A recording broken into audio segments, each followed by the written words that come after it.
calhar muitos de nós não éramos professores, não conseguíamos ter tirado o curso, porque os nossos pais, os meus pais, não teriam dinheiro para nos pôr num colégio, onde nós pudéssemos ter feito os nossos estudos e ter feito, e podido, neste caso, ser os professores.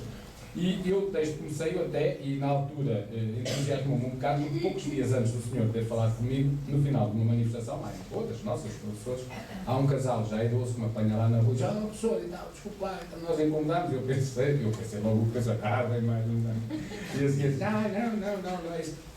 Vocês professores e tal, as manifestações importantes, nunca desistam, mas nunca se esqueçam de ter também sempre uma componente importante na manifestação. Não é só os direitos dos professores, é defenderem a escola pública. Então, mas nós isso, claro, os professores são pilares importantíssimos da escola pública, então, mas depois, eu vou dizer porquê, ela vinha muito entusiasmada, a senhora, porque a filha era juíza, tinha acabado de fazer umas provas lá, daquelas, dos magistrados, não era? E sabe porque é que a minha filha é juíza? Porque é a escola pública, porque nós somos sempre fomos pessoas de trabalho, somos os dois reformados, depois lá disse muito mal do governo, os roubos das reformas e aquelas coisas todas, e se não fosse a escola pública, a nossa filha jamais poderia ter tirado o curso que tirou. Isto é assim válido para aquela filha, é válido para muitos de nós, é válido para muitos portugueses, e a escola pública que nós temos valeu por isso mesmo, por aquilo que permitiu a muitos de nós que pudessem. Uma escola que seja capaz de ir além da integração e seja capaz de dar o passo da inclusão, são coisas diferentes, não é? Porque integrar, as escolas integram todas, as crianças com necessidades educativas especiais, outros, toda a gente tem lugar na escola. Agora, nem toda a gente tem o apoio indispensável para poder ter a igualdade de oportunidades, o sucesso que outros têm.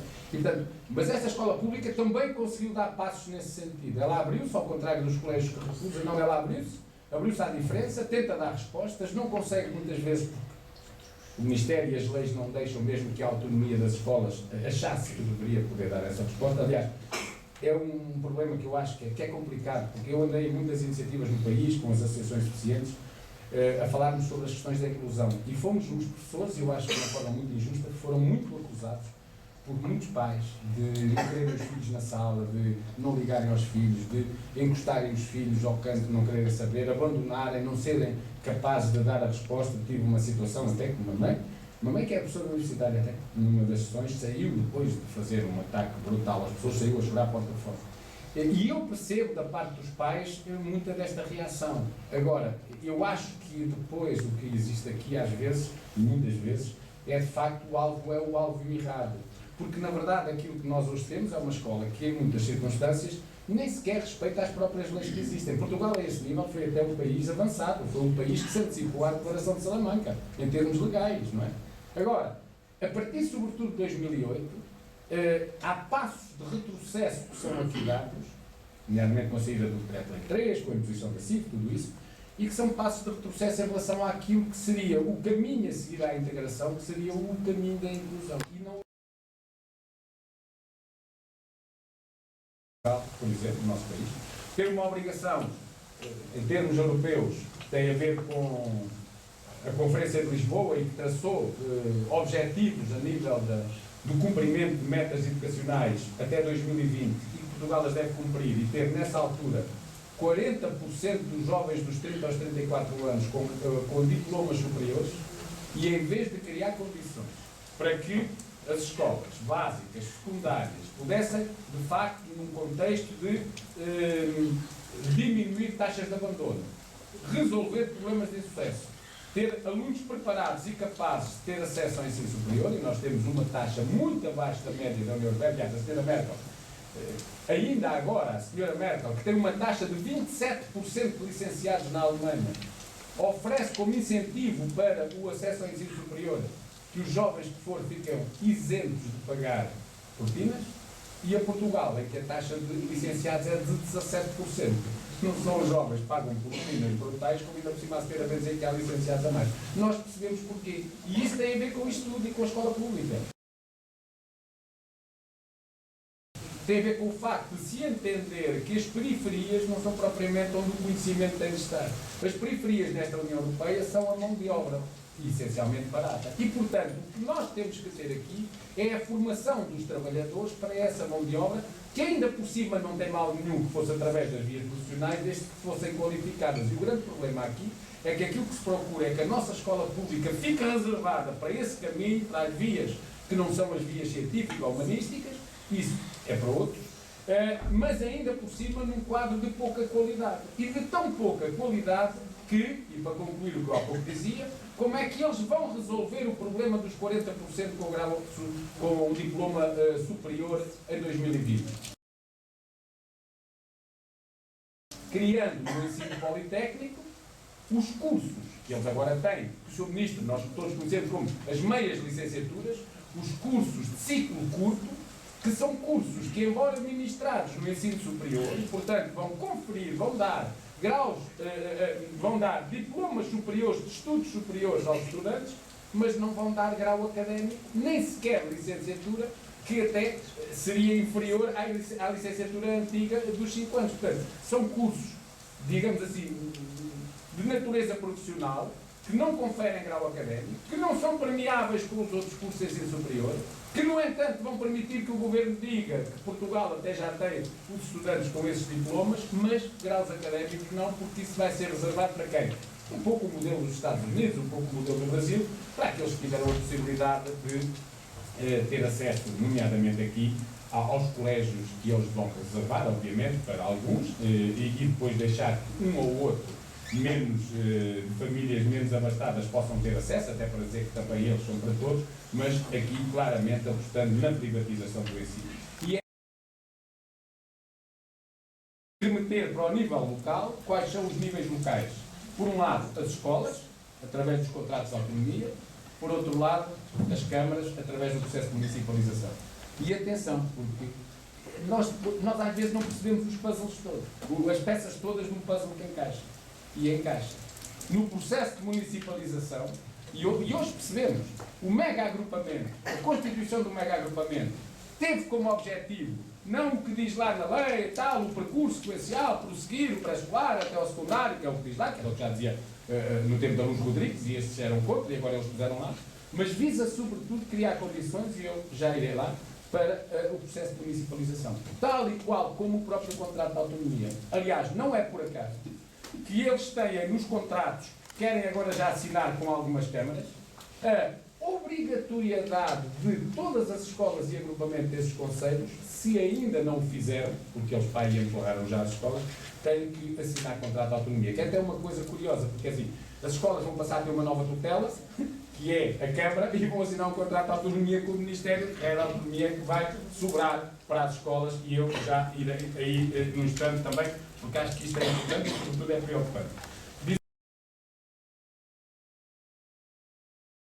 Municipalização ou para fora do Estado. E para fora do Estado são os processos de privatização, que eles têm 3 formas de fazer. Está lá no guião.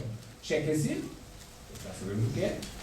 Novo tipo de contratos de associação, não é novo ciclo, porque eles já não têm mais para fazer um novo ciclo, porque os contratos de associação fazem-se quando a resposta pública é insuficiente, então faz-se o contrato de associação para poder colmatar. Não, isso já não há. Há menos alunos, as escolas... Não, é um novo tipo, é isso que está no guião da reforma. E o que é o novo tipo? É, desde que o colégio se comprometa a obter melhores resultados que os obtidos na escola pública, o Ministério assina com ele o contrato. Estamos a ver ali o Paulo Santos, que não é aqui este, é lá de cima, portanto ali no Louro de Mão ou os outros, a gente, pois claro, a gente vai já aqui ter e tal e coisa, não sei o que mais, até porque não querem lá alguns que aqui estão, e muito bem, e portanto vão sempre ter melhores resultados. Este novo tipo de contrato de associação está no guião da reforma do Estado. E são as escolas independentes, que é aquela coisa que ele disse que entregava às escolas à gestão dos professores, não é? Os professores compravam a escola e depois ficavam, aliás, eu tenho dito que se o Ministério da Educação quisesse os professores à frente das escolas, verdadeiramente e com poder, em termos das decisões pedagógicas, tinha mantido o modelo de gestão democrática das escolas, onde estavam e estão mais um, Vale de Câmara, estão em vias de assinar o contrato, os contratos são estes, que nós só tivemos acesso a estes contratos porque os colegas nos estão a mandar alguns diretores de escola e a dizer, mas por amor de Deus, vocês nem digam onde é que foram buscar, e tal, porque eles é pedido o sigilo completo. E nós temos já 2, sabemos que são mais, isto está a ser já para ser assinado nos próximos dias em Famalicão, em Matosinhos, em Águeda, aqui ao lado, em Óbidos, em Cascais, em Oeiras, em Abrantes, em Oliveira do Bairro, na batalha, e depois, aí vale Câmara, e depois faltam os 8, porque sabemos que são 20. E eu espero que não seja este aqui, né? Mas não sei, à partida, talvez não. E o que é que diz este processo de municipalização? E isto só para termos, e de uma forma muito simples. Eu tenho aqui a forma como eles fizeram a simulação para o Conselho de Oeiras. E fizeram assim. O Conselho de Oeiras tem X agrupamentos e umas tantas escolas secundárias. Nestes agrupamentos, vamos ver vamos aplicar uma fórmula que tem em conta um conjunto de fatores. O número de alunos, tem em conta o número de alunos, o número de turmas que existe em cada escola, o número de horas que decorrem da organização dos currículos, o número de horas que as escolas não têm por causa das reduções de componente letiva dos professores por antiguidade, e o número de apoios que nós entendemos que são necessários. E aplicar uma fórmula que no pré-escolar tem um determinado peso, no primeiro ciclo outro, no secundário ou no terceiro ciclo, depende se é no regular ou no profissional, e calculam quantos professores é que são os professores que eles chamam estimados ou expectáveis para cada escola. E como aplicam a mesma fórmula a todas as escolas, isto dá coisas especiais. No Conselho de Oeiras, por exemplo, a escola, o agrupamento de escolas de Carnaxide, Portela, que é onde está assim, com bairros de classe média alta, ou média, pelo menos, realmente o número de professores corresponde quase ao número de professores que lá se diz. O desvio é de 0,2%. A escola secundária da Quinta do Marquês, que é uma zona, vamos por assim, não é bem o nosso engote, porque estamos a falar de Lisboa, não é? Portanto, é uma zona marcadamente complexa do ponto de vista social. O desvio é de 52,3%. Porquê? Porque tem turmas muito mais pequenas, porque tem mais pessoas de apoio, porque tem situações de projetos que, se eles não os tiverem, aquilo é uma desgraça. O que é que o Ministério diz? Não pode ter. Tem que ter todos da mesma forma. Mas como quer ser justo, não vai escola a escola. O que é que faz? Junta as escolas todas do Conselho, faz o somatório e diz assim: o Conselho de Oeiras era expectável que tivesse 1.435 professores, 5. Mas, na verdade, tem 1.563,5. Se lhe retirarmos 1,8, que é por crédito horário das escolas, nós vemos que este conceito tem, a mais do que pode ter, 126 professores. E a Câmara Municipal, que vai ficar com as responsabilidades da educação toda, assinei este contrato todo, que aqui está, tem que, num primeiro momento, reduzir, fazer desaparecer estes 126 professores. A partir do momento em que faça desaparecer estes 126 professores, fica com o número de professores dito existentes igual aos expectáveis. E a partir do momento em que o número for igual, ou seja, quando a Câmara de Oeiras atingir 1.435 professores e meio, portanto mais meio horário, lá numa secundária, passa a pagar à Câmara, por cada professor que ainda conseguir reduzir, além destes, 13.600 euros. 13.600 euros porquê?